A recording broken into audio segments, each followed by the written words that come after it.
ভয় পাবেন না, ভুটানিজ ন্যাশনাল ডিশ এমা দাতশি বানাতে কোনো 5 স্টার শেফ লাগবে না।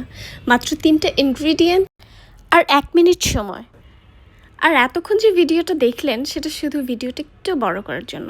ন্যাশনাল ডিশ বলে কথা, 1 মিনিটে শেষ হয়ে গেলে ভুটানের মানুষ আমার উপর রাগ করবে না তো? প্রথমে 3 কোয়া গার্লিক কিউব করে কেটে নিলাম, তারপর কেটে নিলাম আমাদের দেশি কাঁচামরিচ, কারণ আমার কাছে ওই ফ্যান্সি বড়লোক চিলি নেই, আর অনেস্টলি দেশি মরিচে একটু বেশি কনফিডেন্স।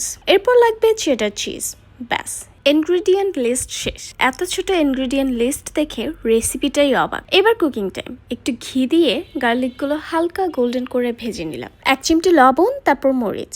আপনারা যতটা ঝাল খেতে পারেন ততটাই দিবেন। আমি মিডিয়াম স্পাইস গ্যাংয়ের মানুষ, তাই কম ঝালগুলোই বেছে নিয়েছি। এখন চিজ দিয়ে দিলাম, সাথে একটু পানি। তারপর শুরু হলো নাড়াচাড়া, নাড়াচাড়া আর নাড়াচাড়া। উফ, কি বাটারি বাটার স্মেল! মনে হচ্ছে চিজ আর মরিচ একসাথে প্রেমে পড়ে গেছে।